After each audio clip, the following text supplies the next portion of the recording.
मित्रों, एक बार फिर से आप सभी का स्वागत है हमारे इस चैनल में। आज के इस वीडियो में बिंदुवार नोट्स का अध्ययन करेंगे। जैसा कि आज जो बिंदुवार नोट्स का टॉपिक है वो है प्राचीन साहित्य कला। तो प्राचीन साहित्य में जो कला का वर्णन किया गया है उसका हम लोग अध्ययन करेंगे। ये भाग 3 है और इसके पहले आपको 7 क्लास पढ़ाए गए हैं, 2 अध्याय तक, और ये यूथ कंपटीशन टाइम्स के द्वारा बनाया गया बिंदुवार नोट्स है कला परीक्षा पॉइंटर के नाम से, जिसका क्लास आपको अध्याय वाइज यहाँ पर मिल रहे हैं। तो चलिए आज के कुछ महत्वपूर्ण बिंदुओं का अध्ययन करते हैं इस पाठ से, और उम्मीद है आज का ये वीडियो आपको अच्छा लगेगा और आपकी परीक्षा में बहुत ही सहायक सिद्ध होगा। तो चलिए प्राचीन भारतीय साहित्य कला के तमाम बिंदुओं का अध्ययन करते हैं। तो यहाँ पे सबसे पहला जो बिंदु वैदिक साहित्य का है, तो वैदिक साहित्य सिंधु सभ्यता के पतन के बाद जो नवीन संस्कृत प्रकाश में आई उसके विषय में हमें जानकारी वेदों से मिलती है। तो सिंधु सभ्यता के पतन के बाद जो नई संस्कृत प्रकाश में आई है उसके विषय में संपूर्ण जानकारी वेदों से ही मिलती है। इसलिए इस काल को हम वैदिक काल के नाम से जानते हैं। वेद शब्द विद धातु से बना हुआ है, जिसका अर्थ होता है या जिसके द्वारा ज्ञान प्राप्त किया जा सके। ऋग्वेद सबसे प्राचीन वेद है जो विश्व का प्रथम लिखित ग्रंथ माना जाता है। तो वेद में ऋग्वेद सबसे प्राचीन ग्रंथ माना जाता है और यह प्रथम लिखित ग्रंथ है।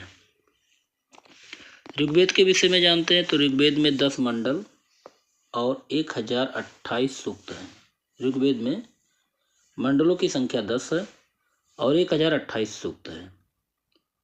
ऋग्वेद में चमड़े पर अग्निदेव का चित्र अंकित किए जाने का उल्लेख मिलता है। तो ऋग्वेद में चमड़े पर अग्निदेव का चित्र अंकित किया गया है, जिसका उल्लेख ऋग्वेद में ही मिला हुआ है। आगे देखते हैं। द्वार देवियों की आकृति को यज्ञशाला की चारों चौखट पर चित्रित करने का उल्लेख भी मिलता है। यजुर्वेद यजु अर्थात पूजा व यज्ञ। यजुर्वेद मतलब यजु अर्थात पूजा व यज्ञ। यजुर्वेद याज्ञिक विधान के दृष्टि से महत्वपूर्ण ग्रंथ है। यजुर्वेद जो है यज्ञ के विधान की दृष्टि से अगर देखें तो ये महत्वपूर्ण ग्रंथ है। यजुर्वेद में विभिन्न देवताओं को प्रसन्न करने के लिए यज्ञ संपन्न कराने वाली विधियां अंकित है। इसके साथ ही यह यज्ञ वेद का निर्माण विधि तथा देवी देवताओं की स्थितियों का वर्णन भी किया गया है इसमें। अब बात करते हैं सामवेद की। तो सामवेद ज्ञेय श्रोताओं का ग्रंथ है। सामवेद में वैदिक ऋचाओं को धुनों में स्वरबद्ध किया गया है। सामवेद संगीत शास्त्र के रूप में महत्वपूर्ण ग्रंथ है। तो सामवेद संगीत शास्त्र के रूप में बहुत ही महत्वपूर्ण ग्रंथ माना जाता है। अथर्ववेद की बात करें तो अथर्ववेद में जादू, टोना, टोटका, विरोध, विभिन्न रोगों के लक्षण तथा उपचार, अपशकुनों के निवारण आदि पर प्रकाश डाला गया है अथर्ववेद में। ब्राह्मण ग्रंथ की बात करें तो ब्राह्मण ग्रंथ का अत्यंत महत्व भाषा विज्ञान की दृष्टि से है। प्रत्येक वेद के पृथक ब्राह्मण है, तो प्रत्येक वेद के पृथक ब्राह्मण ग्रंथ हैं अलग अलग, जो गद्य में लिखे गए हैं। ब्राह्मण ग्रंथों का मुख्य विषय यज्ञीय कर्मकांड की व्याख्या करना है और उसका विवरण प्रस्तुत करना है। तो ब्राह्मण ग्रंथों का प्रमुख विषय क्या है? यज्ञीय कर्मकांडों की व्याख्या करना। आरण्यक ग्रंथ क्या है? आरण्यक ग्रंथ ब्राह्मण ग्रंथों की परिपृष्ठ के समान ही है। आरण्यक ग्रंथों को चिंतन, मनन व रचना आदि आरण्य अर्थात वनों में हुआ है। इसी कारण इसे आरण्यक भी कहा गया। वनों में होने के कारण इसका नाम आरण्यक रख दिया गया। आरण्यक ग्रंथों की रचना गद्य में हुई। आरण्यक ग्रंथों की रचना किसमें हुई? गद्य में हुई है। इन ग्रंथों का अध्यापन वनों में वानप्रस्थों के लिए होता है, वानप्रस्थों के लिए होता है। आरण्यक ग्रंथों में यज्ञों के आध्यात्मिक रूप व ऋषियों के दार्शनिक सिद्धांतों का विवेचन मिलता है। आगे देखते हैं उपनिषद। तो उपनिषद वैदिक साहित्य का एक महत्वपूर्ण भाग है। उप मतलब होता है समीप और निषद का अर्थ होता है बैठने वाला। तो समीप बैठने वाला, उपनिषद का अर्थ होता है समीप बैठने वाला। आगे देखते हैं जो ज्ञान गुरु के समीप बैठकर प्राप्त किया जाए वह उपनिषद कहलाता है। तो जो ज्ञान गुरु के समीप बैठकर किया जाता है उसको उपनिषद कहते हैं। अब बात करते हैं वेदों का अंतिम भाग होने के कारण उपनिषदों को वेदांत भी कहते हैं। वेदों के अंतिम भाग होने के कारण उपनिषदों को वेदांत कहते हैं। उपनिषदों की संख्या 108 से अधिक है।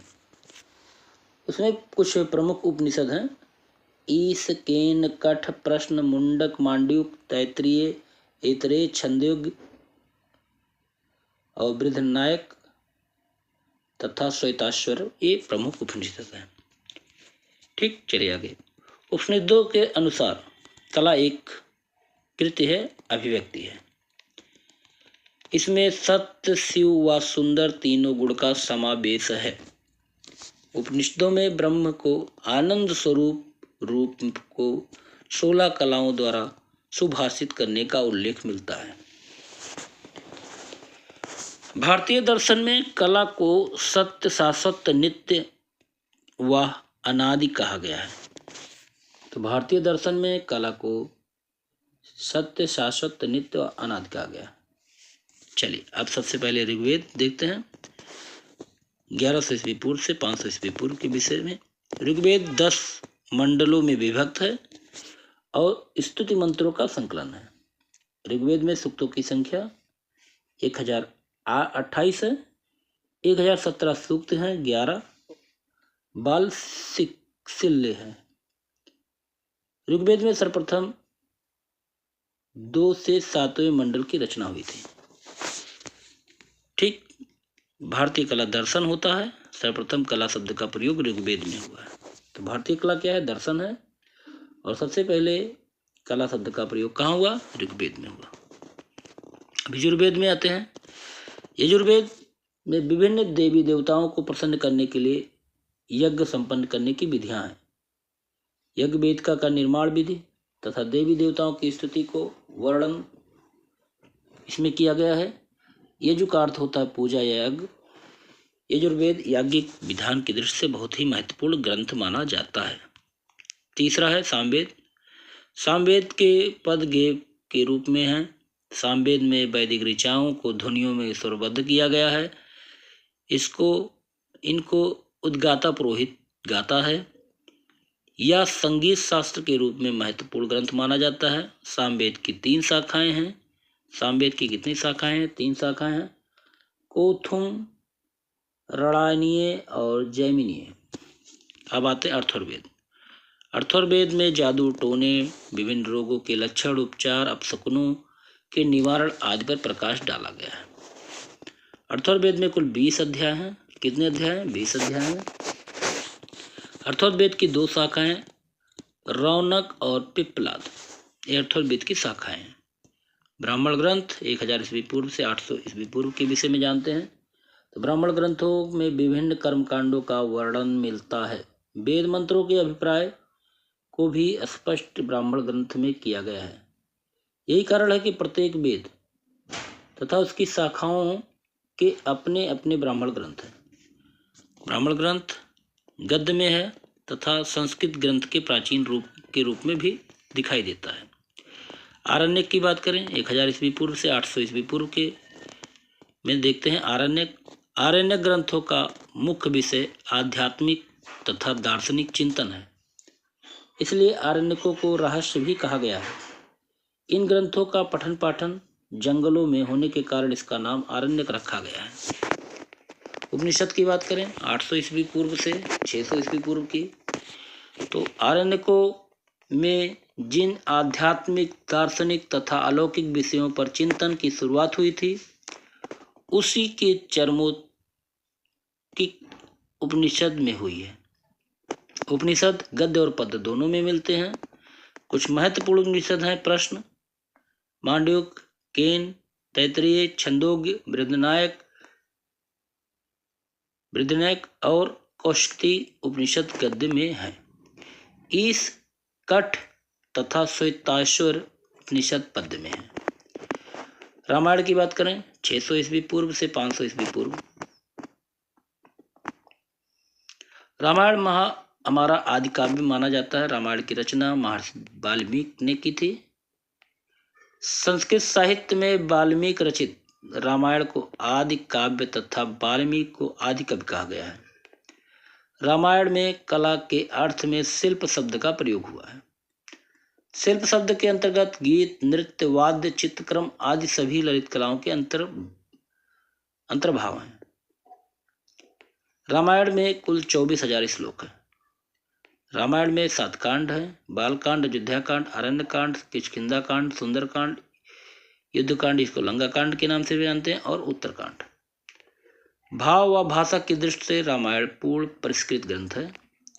रामायण में अश्वमेध यज्ञ के समय राम ने अपनी पत्नी सीता की स्वर्ण प्रतिमा मय नामक शिल्पी के द्वारा बनवाने का प्रमाण मिलता है। तो रामायण में अश्वमेध यज्ञ के समय जब राम ने अपनी पत्नी सीता के साथ यज्ञ किया था, तो सीता की स्वर्ण प्रतिमा मय नामक शिल्पी ने बनाया था। छंदों का विश्लेषण, विलक्षण प्रयोग, अलंकारों का अलौकिक विन्यास तथा काव्य रसों का अद्भुत प्रयोग रामायण की अनुपम विशेषता देखी जाती है। रामायण से सौंदर्य चेतना और चरित्र चित्रण का अत्यंत प्रभावशाली वर्णन मिलता है। रामायण में रावण के समय में अनेक प्रकार की चित्रशालाएं देखने को मिलती है। महाभारत की बात करें 600 ईस्वी पूर्व से 500 ईस्वी पूर्व के रामायण की रचना कृष्णद्वैपायन वेदव्यास ने की थी। रामायण की रचना किसने की? कृष्णद्वैपायन वेदव्यास ने। वेदव्यास पराशर और सत्यवती के पुत्र थे। आगे देखते हैं। महाभारत 3 बार संकलित किया गया और वर्तमान रूप में यह 18 भागों में विभक्त है, जिन्हें पर्व कहा गया है। 18 पर्व में आदि पर्व, सभा पर्व, वन पर्व, विराट पर्व, उद्योग पर्व, भीष्म पर्व, द्रोण पर्व, अश्वमेधिक पर्व, महाप्रस्थानिक पर्व, सौप्तिक पर्व, स्त्री पर्व, शांति पर्व, अनुशासन पर्व, मौसल पर्व, कर्ण पर्व, शल्य पर्व, स्वर्गारोहण पर्व तथा आश्रमवासिक पर्व। महाभारत के 18 पर्वों में से गीता का संबंध भीष्म पर्व से है। इम्पोर्टेंट है, महाभारत के 18 पर्वों में से गीता का संबंध भीष्म पर्व से है। महाभारत के सभा पर्व में धनराज युधिष्ठिर की सभा का वर्णन किया गया है। इस अनोखे सभा भवन का निर्माण मयसुर नामक शिल्पी के द्वारा किया गया है। महाभारत में उषा और अनिरुद्ध की एक सुंदर प्रेम कथा के प्रसंग से चित्रकला का उल्लेख आया है। कथा के अनुसार उषा की परिचायिका चित्रलेखा की स्मृति के आधार पर राजकुमार अनिरुद्ध का चित्र बनाया गया था। चलिए आगे देखते हैं। महाभारत की एक कथा अनुसार सत्यवान का घोड़े के चित्र बनाने का जो उनके प्रति आकर्षण के कारण उनका नाम चित्राश्व पड़ गया था। महाभारत में शिल्प कला व सौंदर्य की प्रधानता न होकर कर्म व संघर्ष की प्रधानता देखने को मिलती है। महाभारत में रूप भेद पर प्रकाश डालते हुए 184वें अध्याय में 19 प्रकार के रूप बताए गए हैं। तो महाभारत में रूप भेद का प्रकाश डालते हुए 184वें अध्याय में रूप भेद में 19 प्रकार के रूप बताए गए हैं। महाभारत में चित्र, वास्तु एवं स्थापत्य कला का वर्णन देखने को मिलता है। अब आते हैं अष्टाध्यायी। तो पाणिनि संस्कृत व्याकरणकार थे। अष्टाध्यायी की रचना पाणिनि ने की थी। अष्टाध्यायी की रचना पाणिनि ने की थी। अष्टाध्यायी व्याकरण पर आधारित एक महत्वपूर्ण रचना है। अष्टाध्यायी में 8 अध्याय तथा 3959 सूत्र हैं। इस प्रसिद्ध व प्रमाणिक ग्रंथ की गणना 6 वेदांगों में की जाती है। अष्टाध्यायी में शिल्प को 2 भागों में विभाजित किया गया है, चारु अर्थात ललित, कारु अर्थात उद्योग। पाणिनि ने अष्टाध्यायी की रचना 5वीं शताब्दी ईस्वी पूर्व में की थी। अष्टाध्यायी नामक ग्रंथ में पशु, पक्षी, वृक्ष, नदी, पर्वत आदि के सांकेतिक लक्षण एवं उनको अंकित करने की विधि का भी उल्लेख मिलता है। अर्थशास्त्र की बात करें तो अर्थशास्त्र की रचना आचार्य कौटिल्य ने की थी। आचार्य कौटिल्य को विष्णुगुप्त एवं चाणक्य के नाम से भी जाना जाता है। आचार्य कौटिल्य ने धर्मशास्त्रीय नामक अधिकरण में कलाओं का उल्लेख किया है। आचार्य ने कारुक अर्थात उद्योग शिल्पियों की नामावली देकर उनके कार्यों का विभाजन किया है। कौटिल्य ने कला का संबंध उपयोगिता व अर्थ से जोड़ा है, परंतु ललित कला के संबंध में वो मौन रहे। नाट्यशास्त्र की बात करें तो नाट्यशास्त्र प्रथम शताब्दी ईस्वी पूर्व में लिखा गया। भरत मुनि ने नाट्यशास्त्र की रचना प्रथम शताब्दी ईस्वी पूर्व में की थी। आचार्य भरत मुनि ने नाट्यशास्त्र की रचना की है। शिल्प और कला दोनों शब्दों का अलग अलग प्रयोग सर्वप्रथम भरत मुनि ने अपने नाट्यशास्त्र में किया है। नाट्यशास्त्र में 8 रसों का वर्णन मिलता है। ये 8 रस श्रृंगार, हास्य, करुण, रौद्र, वीर, भयानक, विभत्स, अद्भुत रस है। भरत मुनि के अनुसार नाट्य की प्रेरित रस है। नाट्यशास्त्र में 49 भाव का वर्णन किया गया है। नाट्यशास्त्र में 8 अस्थायी भाव, 33 संचारी भाव एवं 8 सात्विक भाव का निरूपण देखने को मिलता है। अस्थायी भाव अन्य भाव को भी स्वयं में लीन कर लेती है। 8 अस्थायी भाव कौन कौन से हैं? रति, हास, शोक, उत्साह, क्रोध, भय और जुगपसा, विस्मय। तो भरत मुनि के अनुसार देखते हैं अस्थायी भाव, रस और उनका रंग और उनके देवता। तो श्रृंगार रस का अस्थायी भाव है रति, रंग है श्याम और इसके देवता हैं विष्णु। हास रस का अस्थायी भाव है हास, रंग है श्वेत और प्रथम देवता हैं। करुण रस का अस्थायी भाव शोक है, रंग है कपोत और देवता हैं भय। वीर रस का अस्थायी भाव उत्साह, रंग है गौर और देवता है महेंद्र। रौद्र रस का अस्थायी भाव है क्रोध, रंग है लाल रक्त और क्रोध देवता है रुद्र। भयानक रस का अस्थायी भाव भय है, रंग है काला और काल है इसके देवता। विवश रस का अस्थायी भाव जुगपुषा है, जिसको घृणा भी कहते हैं, इसका रंग है नील, इसके देवता है महाकाल। अद्भुत रस का अस्थायी भाव विस्मय, रंग है पीला और देवता है ब्रह्मा। तो आज यहीं पर क्लास समाप्त होती है और इसके बाद हम लोग मेघदूत, रघुवंश, कादम्बरी, हर्षचरित, 10 कुमार चरित, तिलक मंजरी, कथा सरित सागर, पुराण, विष्णु धर्मोत्तर पुराण, अग्नि पुराण, हरिवंश पुराण, मत्स्य पुराण, स्कंद पुराण, पद्म पुराण, चित्रलक्षण ग्रंथ और सम्रांगण सूत्रधार, मनोल्लास, अभिलाषाचार्य चिंतामणि, पंचदशी, जैन बौद्ध कृतियों में चित्रकला, जैन सुरासुंदरी कथा, तरंगवती कथा, बौद्ध काल की विनय पटिक, थेराथोरी गाथा, जातक कथाएं, इन सभी का अध्ययन अगले क्लास में हम लोग करेंगे। तो आपको ये वीडियो कैसा लगा? उम्मीद है आज का ये वीडियो आपको अच्छा लगा होगा। और मित्रों, अगर वीडियो अच्छा लगे तो वीडियो को लाइक ज़रूर कर दिया करें। और हाँ, कला परीक्षा पॉइंटर के नाम से प्लेलिस्ट बनाई गई है, आप वहाँ पर बिंदुवार नोट्स संक्षिप्त समय में बहुत ही जानकारी प्राप्त कर सकते हैं बिंदुवार नोट्स के द्वारा, और आपकी तैयारी भी अच्छी हो सकती है। तो आप उन सभी वीडियो को जरूर देखिएगा।